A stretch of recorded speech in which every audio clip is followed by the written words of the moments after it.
tal? ¿Cómo les va? Bienvenidos a Wi-Fi, buenas noches. Arrancamos con un informe impresionante que preparó la producción durante todo el fin de semana. Los 10 escondites del Tesoro K. Mañana, lo va a contar Martín Angulo, se retoma el juicio por los cuadernos de las coimas. Ese juicio en el cual está Cristina Fernández de Kirchner en el banquillo de los acusados, una vez más. Y ahora te vamos a contar, te vamos a adelantar en realidad, lo que en los próximos días va a ser noticia. Empieza mañana, se retoma mañana las audiencias y te van a mostrar allí en ese juicio dónde se escondía la plata de la corrupción. Ceci, ayúdame, porque son 10 lugares con imágenes, con testimonios y con la plata que se robaban de la corrupción. A todos nos quedó en claro cómo era ese circuito del dinero que el chofer Centeno describió en sus cuadernos y que ahora va a aparecer en testimonios de los empresarios, en testimonios de los acusados en la justicia. Todos nos acordamos de los bolsos, de la descripción de los bolsos, del baúl del auto de Centeno, del departamento de la calle Uruguay en Recoleta, pero hay mucho más que eso. Sí, vamos a arrancar el primer escondite, la casa del Calafate de los Kirchner. Sí, ahí había una bóveda, ahí guardaban dinero. Miro a Martín Angulo, que estuvo trabajando sobre el tema. Está Pedro Paulín, periodista invitado, que viene con mucha información. Está el doctor Jorge Monastersky. Vamos a ir de a poco contando dónde se guardaba la plata de la corrupción. Mañana se retoman las audiencias y van a hablar de esto. Cristina está sentada en el banquillo de los acusados. Dice que la causa es un invento, pero mirá cómo guardaban la plata, ¿no? Primero, la casa del Calafate de los Kirchner, creo que tenemos imágenes, cantame Franquito. Es uno de los lugares, mirá. Esta es la bóveda de esa casa. Exacto. Es impresionante. Mirá lo que medía la bóveda. Este es el croquis. La Nata estuvo investigando y vos estabas en ese momento, Ceci. Sí, esto lo hice, no estaba yo en ese momento en PPT, pero esto lo hizo en parte Nicolás Viñaski. Este es parte del mapa, el plano de la casa donde quedaba claramente descrito. Lo que revela en ese momento PPT es que en el plano figuraba la existencia de una bóveda dentro de la casa de El Calafate. Toda información que después los allanamientos fueron confirmando. Acá tenés las medidas de esa... Esta es la puerta, Ceci, esta es la puerta. De la puerta de acceso a ese espacio que tenía además ficheros y cajeros de caja de seguridad de bancos para guardar ahí en los cajoncitos el dinero, y tenía esas dimensiones, ¿no? Fíjate 1,80 m, 2,73 m. Dale. El detalle de la puerta blindada. Claro, ¿no? ahí tenían una puerta blindada. Exacto. en la casa. Adentro de la casa, no una caja de seguridad. No una cajita. No alcanzaba con una caja de seguridad. En un placard o en una cajita, mirá, ahí en un escritorio. Ahí estamos viendo, sino que un espacio físico donde entraba una persona y fíjate, con los estantes de metal, con toda la estructura interna y una puerta blindada. Esta es una de las imágenes más impresionantes del informe que en su momento hizo Nico. Vos abrías la puerta y tenías los lingotes de dinero. Ahí estaban los dólares de la corrupción, porque como te contamos el viernes, Néstor Kirchner no quería pesos. Está esa anécdota espectacular que contaba Nico. Cuando le llevaron pesos, Kirchner empezó a patearlos. Dijo, no quiero pesos, quiero dólares o euros. Vamos, si querés, al segundo escondite. A ver. El segundo escondite del Tesoro K. Ahí lo tenemos en pantalla. A ver si lo ponemos. Esta es la casa en el Calafate. Vas a ver que escondían en distintas propiedades, en distintos lugares, también en la ciudad de Buenos Aires. Vamos al segundo. La bóveda, este caso es emblemático. La bóveda bodega de Lázaro. Lázaro Báez, socio de los Kirchner, tenía una bodega en la casa. En realidad no era una bodega, era una bóveda, que cuando entraron a mostrar del lugar, él la convirtió en una bodega y se sentía el olor a tinta de dinero. Sí, y a pintura fresca. A pintura fresca. La gran anécdota de ese espacio es que se revela la información de que hay en ese lugar hay un espacio destinado a guardar dinero en efectivo en una maniobra rápida que le demora algunas horas, pero va relativamente rápida. Lázaro Báez convoca a la prensa, convoca a los periodistas, una cosa que prácticamente no habíamos visto, no le conocíamos la voz a Lázaro Báez hasta ese momento, a la bóveda, a la casa, al lugar que estaba denunciado, y muestra que ahí lo que hay es una bodega de dinero. Sí, había una bodega bóveda, para... había una bóveda, está bien, porque ahí se escondía la plata. El problema es que la pintura estaba fresca. Claro, y se sentía hasta el olor a la plata, decime. Uno de los que contó que ahí se escondía plata fue Leonardo Fariña. Claro, Lo declaró como arrepentido. Fariña, que trabajó muchos años, o un tiempo con Lázaro Báez, lavando el dinero de Lázaro Báez, contó que en un asado fue hasta ese lugar y que ahí había guardada plata. Qué bárbaro, qué bárbaro. ¿Quieren escucharlo a Lázaro Báez en esa época, hablando, mintiendo descaradamente? Es el socio, para que recordemos, es el socio de Néstor primero y después el socio de Cristina. Le daban la obra pública con sobreprecios y después venían en retornos para el matrimonio. Mirá cómo hablaba. Me acuerdo de ese momento porque se transformó casi en una cadena nacional. Sí. La salida de Lázaro Báez a hablar casi ¿Vos que te das cuenta por de lo que primera hacían, vez, ¿no? Montaron toda una escena impresionante frente a los medios para decir, dijeron que había una bóveda, pero no, había una bodega. Y yo me acuerdo mucha gente que repetía el relato, ¿no? Porque vos conocés gente muy poderosa, sí, vos conocés gente muy poderosa de este país. ¿Vos te imaginás que la casa de uno de los empresarios más importantes de la obra pública y millonario tiene esas estanterías de madera sin refrigerar para guardar vino? Increíble. Yo no me lo creo. A ver, vamos a la inmobiliaria de Máximo, porque Máximo tenía una inmobiliaria. Contame, Martín, de esto, sí, claro. Porque tenía una inmobiliaria donde también se escondía parte del tesoro de la recaudación negra, por supuesto, plata negra de la corrupción en la casa de Kirchner, en la inmobiliaria. Era la inmobiliaria que administraba todos los bienes de la familia Kirchner. Bienes que hoy están embargados y que forman parte de los muchos juicios que tienen. Y en la inmobiliaria, un testimonio clave, que lo veníamos contando la semana pasada, fue el de Víctor Manzanares, claro. El contador de los Kirchner, el que conocía esas instalaciones, el que sabía cómo funcionaba. Perdóname, Martín, para que se entienda, esto que estamos viendo es la inmobiliaria que te está contando Martín, donde había parte del tesoro kirchnerista. Perdóname, Martín. Vamos. No, eso, que en este lugar funcionaba la administración de todas las propiedades de los Kirchner. Las propiedades, las casas, los departamentos en Río Gallegos, en el Calafate, en la ciudad de Buenos Aires, la administración de los hoteles que tenía la familia Kirchner y que le alquilaba Lázaro Báez. Ahí funcionaba todo eso. Y uno de los actores centrales de la inmobiliaria era Víctor Manzanares, el contador de los Kirchner, el que conocía los secretos de las cuentas, de los movimientos de dinero, el que, como contaba la semana pasada Nicolás Buñaski, se sabía de memoria los quits de cada uno de los integrantes de la familia Kirchner. Esto era otro de los lugares centrales de la operación de la corrupción. Quiero ir al cuarto tesoro kirchnerista. Tenemos imágenes, sí, tenemos imágenes, tenemos testimonios, pero lo veo a Pedro Paulín, que es invitado, uno de los invitados de esta noche, haciendo señas. ¿Qué querías decir, Pedro? En ese rol de la inmobiliaria es clave pensar en el Bocha Sanfelice, ¿no? Claro. Que era el socio de Máximo Kirchner en Blanco, que era un tipo que era amigo de Néstor desde antes. Sanfelice era amigo de Néstor y socio de Néstor. Y fue socio de Máximo en la inmobiliaria por un lado. Y por otro lado, recordá que en 2012 nosotros viajamos con el equipo de PPT al Calafate y a nosotros lo que nos contaban en cada calle era por un lado el miedo y por otro lado la obsesión que había por el tema de la construcción de bóvedas en la provincia y muchos llegaron a decir que había plata enterrada. Bueno, claro, porque la justicia llegó a investigar si había la plata enterrada. Y muchos se reían, tal vez no la hubo, pero sí hubo por lo menos 10 tesoros. Esto es lo que están comprobados. Mirá esta bóveda. Acá la caja de seguridad, mirá el tamaño, ¿no? Sí. Mirá el tamaño de esta bóveda. Esto no es una réplica, ¿eh? Esto no es una foto que levantamos de Google. Esto es lo que pasaba en las propiedades de los Kirchner. Lo que encuentran en el allanamiento. Y pensá que la inmobiliaria tenía como un doble rol, ¿no? Porque los Kirchner tenían, de antes de llegar a la función pública, una serie de propiedades que habían comprado en la actividad, cuando eran abogados y se dedicaban a la actividad privada, y que esos alquileres eran parte de lo que funcionaba como una estructura para ayudarlos a justificar y a que cierre el blanco.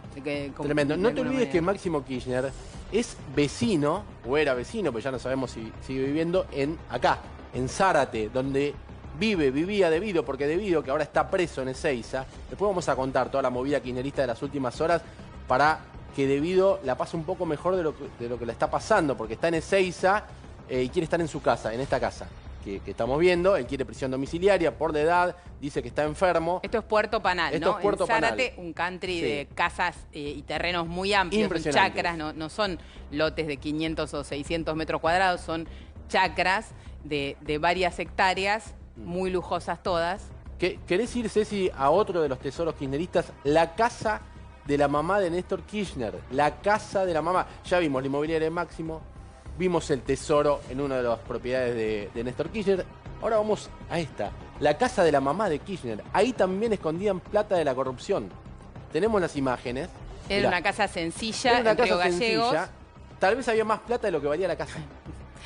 Muchos creen que la cuenta era así, ¿no? Que había más dinero adentro de la casa guardado y atesorado, dinero negro de la corrupción guardado y atesorado, que el valor inmobiliario que tenía la propiedad. Yo no sé si vos te acordás de esto. En esta casa pasó una cosa muy impresionante, pero muy impresionante. Hay alguien que quiso entrar. Mirá el informe de la Nata y después lo debatimos. Vos te das cuenta, ¿no? Dijo que quería impactar contra las bóvedas. O sea que sabía perfectamente lo que escondían ahí. En esta casa que estás viendo acá, ¿eh? En esta casa. Tremendo. Para mí había más plata adentro que lo que vale la casa. Sí, es muy altamente probable. Porque se llevaban los bolsos repletos de dólares. En aviones, en vuelos privados.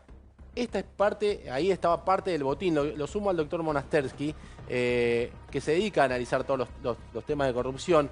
¿Cómo analiza esto? Bueno, sin duda hoy estamos viendo lo que parecía imposible. Son juicios que tienen 15 años prácticamente. Cuando muchos de ustedes mostraban, muchos decían que era todo un invento, que era ciencia ficción, que no era realidad. Y uno veía asombrado cómo fiscales, que hoy quizá que uno se olvida, pero sí hay que traer a colación, fiscales de primera instancia, que ahora con los juicios parece que no hicieron nada. Yo me acuerdo Marijuana en el sur, mostrando cómo buscaban, allanaban la escribanía, que las máquinas... Si se le reían a Marijuán, ¿te acordás? Entonces creo que también es una reivindicación para todos los que hicieron bien su trabajo, que obviamente no son procesos que uno tiene la intención de que duren tantos años. En este cambio el sistema acusatorio que hoy en día va a dar un espaldarazo a la justicia para que sean procesos más cortos. Mismo la casación, hay que estar alerta mañana en lo que es el juicio seguramente va a dictaminar algún tipo de recomendación para que se agilice este proceso. Sin duda se ha dado un avance en lo que es el sistema de justicia. Ahí seguimos con el doctor, ahí seguimos con Angulo, que nos va a contar qué va a pasar mañana en la audiencia, y con Paulín, que por supuesto tiene mucha información, hizo una investigación con videos de cómo se movían en esa época de la corrupción, los videos de Centeno. Ahí te los vamos a mostrar, pero si querés ver que había plata hasta en los lugares menos pensados, el baño de Muñoz, ¿te acordás Muñoz? Secretario de Néstor Kirchner durante muchos años, se hizo millonario. Igual que los 70 Kirchner. millones de dólares de fortuna. ¿Cuánto? 70 millones de dólares su fortuna. Exacto. 70 millones Martín. un secretario de Estado. Es tal vez de todos los acusados por corrupción el mayor emblema y tal vez el menos conocido. Muñoz falleció, Sí. pero era dueño de propiedades en Estados Unidos. ¿Y por qué estamos mostrando esto, Martín? Porque ahí guardaban plata, en Ahí el baño. Claro, en el baño de una de las casas de Daniel Muñoz. Vuelvo a Víctor Manzanares, un hombre y un testimonio que va a ser clave en el juicio oral. Víctor Sí. Manzanares, el contador de los Kirchner, contó que Daniel Muñoz le pedía por favor que lo ayude a lavar la plata, que tenía tanto efectivo que no sabía qué hacer, cómo hacer para que Bueno, esa Muñoz plata en en negro algún sea momento, blanca. y ahora lo vamos a ver, le pidió que guardara la plata y eran Exacto. muchos bolsos con dinero, repletos de dinero. Manzanares no sabía que había en los bolsos, o por lo menos declaró eso. Cuando le pregunta a Muñoz qué hay en los bolsos, le dice, ¿pero qué va a haber? Plata. ¿Qué va a bro. haber? ¿Qué va a haber? Y lo guarda en el entretecho de su casa, a pedido de Muñoz, durante un buen tiempo. Cuando Muñoz muere tenía 117 propiedades en Capital Federal. ¿Cómo, Pedro? Cuando Muñoz muere de cáncer en 2016, deja solamente en Capital Federal 116 propiedades y 70 millones de dólares en Miami y Nueva York en propiedades. Vos te das cuenta de lo que te está contando Pedro Paulín. 117 propiedades solo en la ciudad de Buenos Aires. Sí, con un dato anecdótico Un que es- secretario de Kirchner, ni siquiera Si vos Kirchner, dijiste un el secretario de Estado, era un, Sí. no, es un secretario Menos, privado. secretario menos secretario secretario de privado, Estado. sí. Tanta Peor. fue la magnitud que Muñoz, dentro de la causa Cuadernos, tiene su propia causa. Exacto. Sí. Cuadernos tiene varios expedientes. Uno de ellos Claro. es solo la plata de Daniel Muñoz, Claro. en el que hay varias personas acusadas, porque Daniel Muñoz también tenía su propia estructura de lavado de dinero. Entre ellas está acusada su esposa, Carolina Claro. Pochetti. Mirá esto, perdón, pero mirá, tiene doble pestillo la puerta, ¿entendés? Tiene doble traba la puerta. No sé si llega a ver bien eso, que básicamente eso pasa muchas veces, ¿sabés cuándo? Cuando las puertas son blindadas. Claro. No se le saca la cerradura original y se le agrega una segunda blindando la puerta. No, sí, dale. Me acordé de una anécdota. No es el único muchos baño que tenía una caja No, una caja ahora te fuerte. voy a mostrar otro. ¿Te acordás el de Julio De Vido? Ah, bueno. El de Julio De Vido, el baño de Julio De Vido en el Ministerio de Planificación, que es el mismo edificio que el Ministerio de Economía, cuando asume en el gobierno de Mauricio Macri Francisco Cabrera, va al baño del despacho del Ministerio de Producción y encuentra que dentro del baño había una caja fuerte. Ahí vamos a escuchar la voz de Daniel Muñoz, del hombre del cual estamos hablando, pero quiero repasar brevemente. Mira, tenemos los 10 escondites de la plata de la corrupción kirchnerista, con imágenes, con videos, con testimonios. ¿Lo querés escuchar a Muñoz? Es el secretario de Kirchner en el juicio. A ver, vamos. 20:52 horas. Ministerio, lo llevé al LIC a Uruguay 1306. Ahí lo esperamos al ING Ezequiel García y Hernán Gómez, quienes fueron en una camioneta Zafira HIJ097. Estos llevaron el bolso del día 5 del 809 y una valija tipo carrito de CM de medida llena de dinero en pesos y se la dieron a Barata.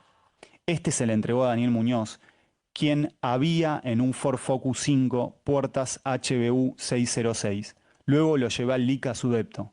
Mientras lo llevaba al LIC, lo llamó a Hernán Gómez y le dijo que en la próxima vez les pida en verde el dinero.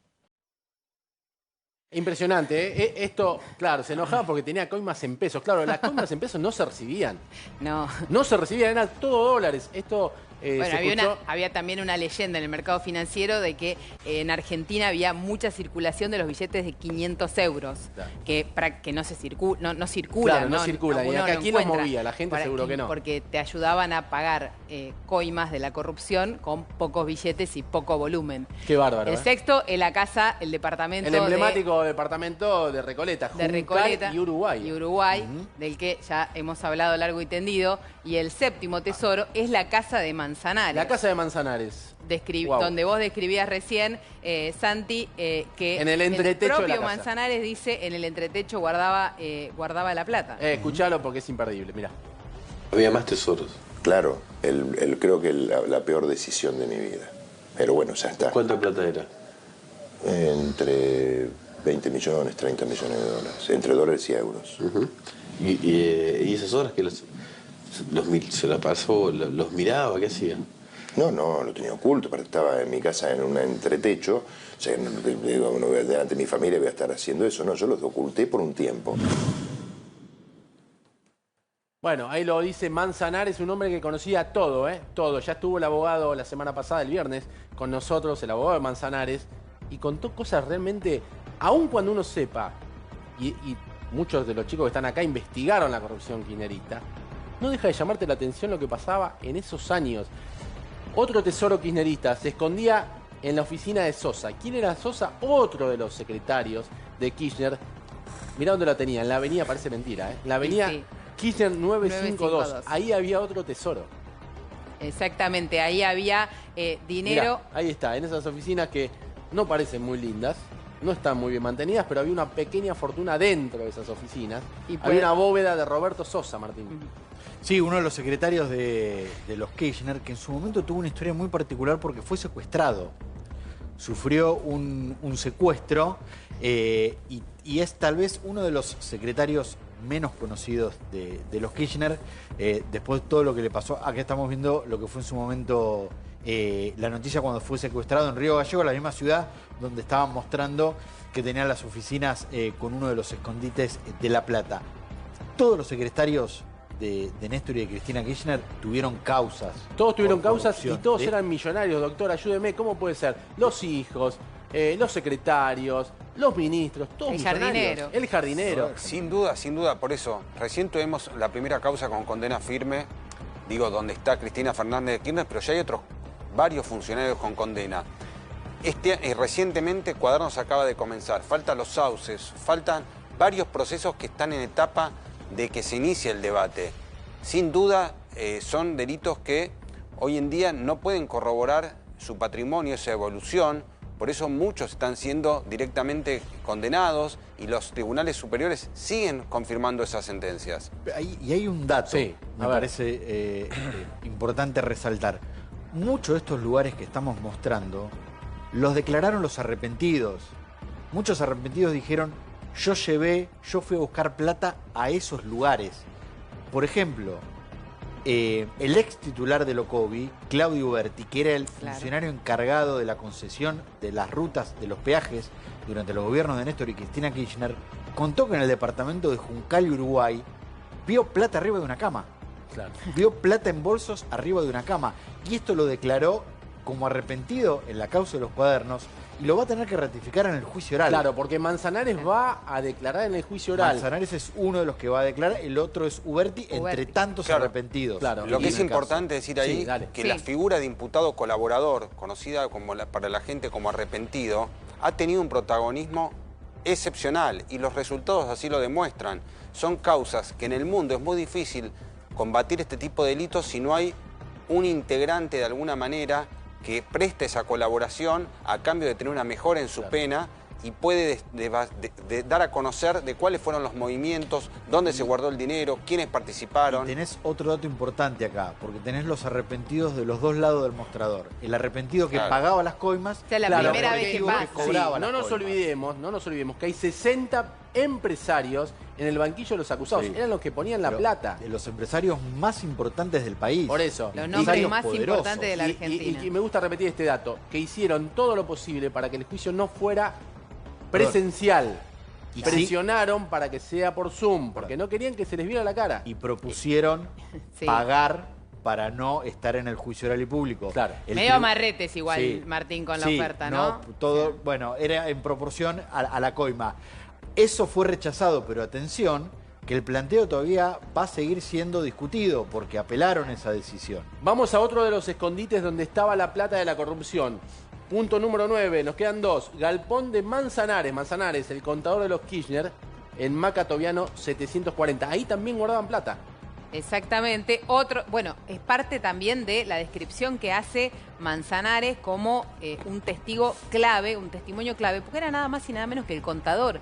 Era la Claro. persona que ayudaba Mirá, a que perdóname, Ceci, mirá cerrar este el galpón. blanco de los Mirá Kirchner. este galpón. Te mostramos la casa de la mamá de Kirchner, te mostramos la inmobiliaria de Máximo, te mostramos otras propiedades donde guardaban plata, la casa de los secretarios, los baños, y ahora este galpón que lo ves así, no dice nada, Pedro, pero ahí guardaban una millonada de plata. Ahí era parte de lo que se guardaba y en esos lugares es donde nace el concepto de pesar la guita. ¿No te acordás cuando Fariña, en la Sí. histórica Cámara Oculta, habla de cuánto pesaba, como el billete de $100 es 1 gramo, pesaba 10 kilos un palo verde? En estos lugares se empieza a alojar y por eso se empieza a comprar una determinada marca de bolsos con determinado tamaño para poder llevar X guita ya estipulada, porque sabían la obsesión de Néstor por saber cuánta plata había y tenerla contada, obviamente. Aparecen a ver, hasta sí. los... lo importante, en esta causa lo que hay además es un volumen enorme de pruebas, aunque buena parte del kirchnerismo le dice las fotocopias, se distrae con esa idea cuando está hasta la factura de los bolsos que La se factura de los compraban, bolsos, ¿no? eso es impresionante. En este estudio lo contó Leonardo Fariña, cómo iban a buscar los bolsos a una determinada empresa, a una determinada marca, y sabían hasta cuánto pesaban. Y estaban hechos de tal manera que sabían cuánta plata llevaban en cada bolso. Vamos al escondite número 10, el último. Este tal vez es el más célebre porque te dice todo. Que no llegó a ser escondite. No llegó a ser escondite, está bien. Se intentó, Los pero nueve, sí, los era. 9 primeros eran escondites. Claro. Este fue Frustrado. frustrado porque hubo una cámara que delató a quién, a este hombre, a José López. Ahí están los bolsos. Dejando los bolsos. Dejando los bolsos en un convento. ¿Se acuerdan de esto? 9 Cuando apareció millones. esta imagen, se paralizó el país. Tremendo. Y una ametralladora, ¿no? De paso. 9 millones Claro. de dólares. Es cierto. De paso, es verdad, con un arma larga. La leyenda pobre dice que López era un desprolijo y revoleó los bolsos, y la verdad es que en la cámara lo que todos vimos es que los apoyaba prolijamente a la espera que una monjita le abriera la puerta y entrara los bolsos que tenían casi 10 millones de dólares. Casi 10 millones de Bueno, dólares. de ahí viene el dicho cuando la limona es grande, ¿no? Claro, ahí va. Bueno, a ver, López. Esta López- imagen es increíble. esta imagen es impresionante, recorrió el mundo entero. López La fue- Una tirada. ametralladora, Mirá acá. una Pero- monja increíble. vestida con su hábito. Es como... A ver, si, este si es informe- una película te dicen que es un exceso. Sí, ¿no? vamos a rematar el informe de los 10 escondites kirchneristas con una perla. Esta perla es impresionante. ¿Te acordás de Roberto Barata? ¿Se acuerdan de Barata? Sí, claro. Mano derecha de Julio Devido, hoy preso. La justicia tiene que definir si Devido vuelve a prisión domiciliaria o se queda en Ezeiza. Le está pasando mal, Martín, ¿no? ¿Me dijeron? Eso dicen. Sí, está en una celda de 3 metros cuadrados. A Roberto Barata en el día de su cumpleaños le hicieron un regalo especial. Sí, a ver. Era ¿qué? su cumpleaños. Sí, una ¿A torta. vos qué te regalan? Y no sé, vestido, una torta, una cartera, me una pongo cartera, contenta, no sé un qué, vestido. ¿a vos, Pedro, qué te regalan para tu Una cumpleaños? pelota de fútbol. Una pelota de fútbol, puede ser. Te pones contento. Anteojos, tal vez. A Santi pañuelos. un vino lo Sí, deja con un vino chocho. me dejas contento. Sí. Pero a Barata le regalaron algo más. ¿Sí? Puede comprar todo lo que hablamos Sí. y un poquito más. Le sobra. $1 millón para su cumpleaños le regalaron a la mano derecha de Julio De Vido. Roberto Barata. Un palito. Es un buen regalo, lo podemos escuchar. Mirá. 13 del 7 del 15, 16 horas. Lo llevé a Nelson a Chile 851, donde subió a nuestro auto una persona perteneciente al proyecto Yacimiento Carbonífero de Río Turbio con un bolso con $1 millón y se lo pasó a Nelson. Luego ambos subieron con el dinero a la oficina del Lic Barata. Luego, a la noche, cuando llevé al licenciado a su domicilio, bajó con los 2 bolsos que se comenta anteriormente.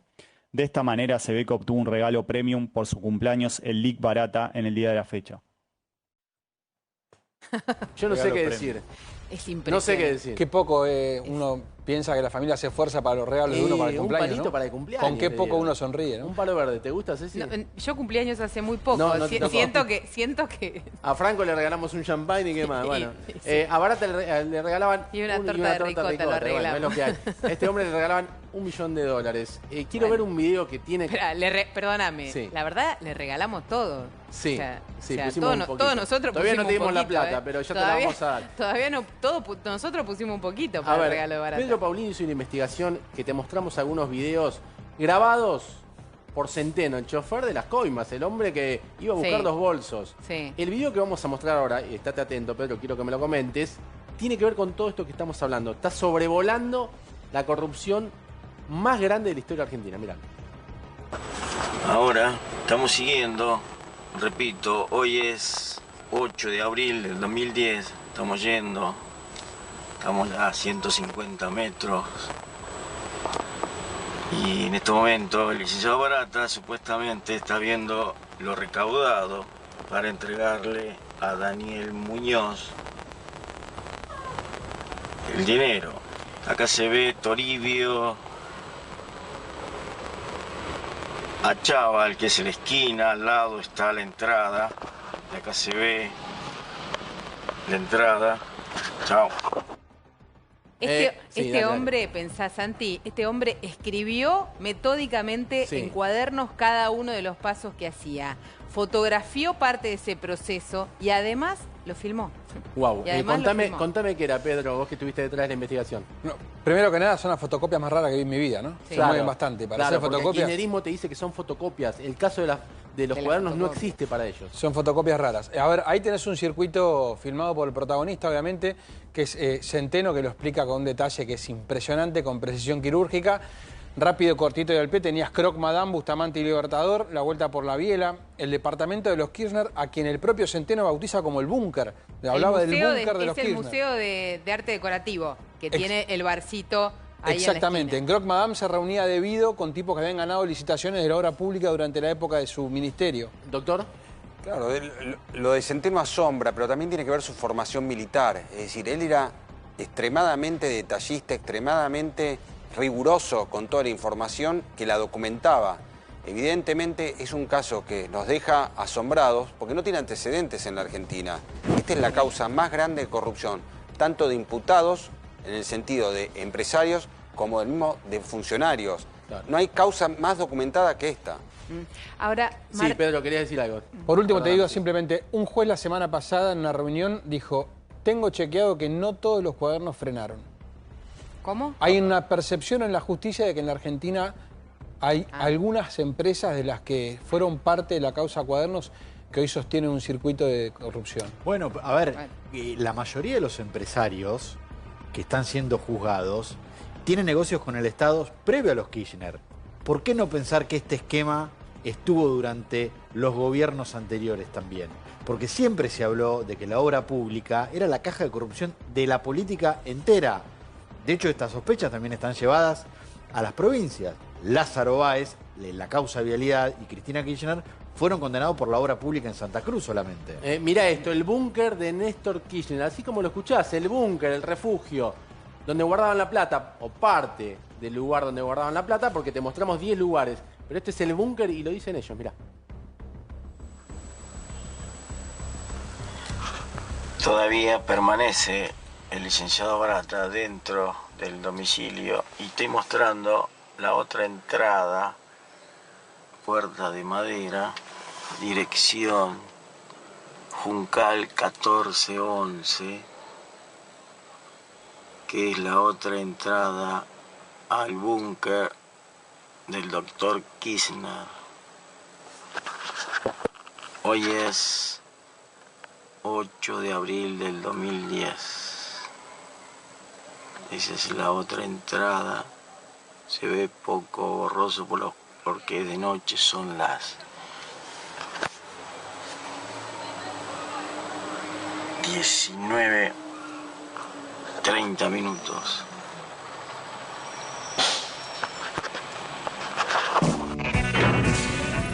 Ese edificio, Santi, está en una esquina y, como dice Centeno, tiene 2 entradas. Tiene una puerta por la calle Juncal y una puerta por la calle Uruguay. Ahora, yo me preguntaba, Martín, ¿cuál es el rol de Centeno en esta causa? Él está acusado. Claro. Es uno de los acusados porque formó parte de la maniobra. Él es el primer arrepentido de la causa y llega al juicio como uno de los acusados, uno de los 87 imputados que tiene este juicio oral. Centeno va a tener que declarar. Ahora, su delito es no haber denunciado esto en su momento, pero no es haberse quedado con plata de ese botín. No, también de haberse quedado con plata, porque Centeno tiene propiedades y una remisería que su ex esposa cuenta que lo hizo con esta plata. Centeno también es uno de los... Yo creo que la declaración... Lavado de dinero, perdón Martín, lavado de dinero uno, ¿no? Una remisería y un laverrape es más o menos lo mismo. Un hotel, una remisería y un laverrape. Yo creo que la declaración de Centeno va a ser una de las más interesantes de escuchar en el juicio oral. A ver, estamos hablando de Centeno, estamos hablando de Barata, estamos hablando de los Kirchner y estamos hablando, por supuesto, de Julio De Vido, que está preso por la tragedia de Once. Hay toda una movida de kirchnerismo para que deje de estar en Ezeiza, donde está en prisión. Él no le está pasando bien. Su mujer, Minichelli, dijo hoy y dijo ayer también que la está pasando mal, que es una celda muy chica, que tiene problemas de salud, que tiene 76 años y quieren que se vaya a su casa del country, ¿no? En Zárate. Sí. Pero míralo a De Vido en acción cuando tenía muchísimo poder. Era una de las 5 personas más poderosas de la Argentina. Hablar con De Vido era hablar con Kirchner y con Cristina. Recordame esta imagen, Pedro. Esto es adentro de la Quinta de Olivos, en el chalet. Ahí lo ves a De Vido, ¿eh? Lo ves a De Vido en traje gris, moviéndose como por su casa, claro. Traje gris, su color de traje habitual. Sí, ¿no? en la Quinta de Olivos, donde iba a ver a Néstor, donde iba a ver a Cristina. Era un hombre del riñón, más que del riñón. Estuvo en la intendencia en Río Gallegos cuando Kirchner era el intendente. Cuando Kirchner asciende a gobernador, él es ministro durante todos esos años. Cuando Kirchner es presidente, viene a Buenos Aires, se instala acá, pasa a ser uno de los ministros más poderosos, a tal punto de que el resto de los ministros lo envidiaba, había escenas Era de más celo. poderoso que el ministro de Economía. Sin duda. Era más poderoso que el ministro de Economía, Santi. Claro, y era más poderoso que Alberto Fernández, que en ese momento era jefe de gabinete. Controlaba energía, controlaba obra pública. Perdón, y una cosa más. Cuando Cristina es presidenta en el 2007, el ministro que fue confirmado apenas Cristina gana es De Vido. Y cuando De Vido, cansado ya con un montón de denuncias por corrupción que había sobre el gobierno de Cristina y de Néstor, pero Néstor ya estaba muerto, se quiere ir en el 2010. Y Cristina le dice, vos no te vas con los pies para adelante. La estructura del Ministerio de Planificación Federal, que es el Ministerio de la Corrupción del Kirchnerismo, los funcionarios más importantes venían todos de Santa Cruz. De la época de que Néstor Kirchner era intendente. Julio De Vido, José López, Ricardo Jaime, esos funcionarios de los más cercanos a Néstor Kirchner son los que ocupan los cargos más relevantes en este ministerio. Sumarle el capítulo de Venezuela. De Vido tenía a cargo también la embajada paralela, Ocovi, lo que era Uberti, la gente que viajaba de Venezuela habitualmente, que era la Cancillería formal con Tayana, la Cancillería informal con De Vido y esa ruta de plata que cuando lo agarraron a Antonini habían pasado 20 valijas ya. Doctor. Bueno, Es una causa, repito, Cuadernos cuando se inicia, cuando dan inicio al trámite, lo que leen explican que es una gran asociación ilícita que empezó en el gobierno de Néstor Kirchner. Néstor Kirchner no llega a juicio porque tiene el sobreseimiento por muerte, y con Cristina y otros funcionarios, donde en esta causa, a diferencia de lo que fue el sobreseimiento en relación al delito de asociación ilícita, es mucho más probable que una condena llegue por ese tipo de delito.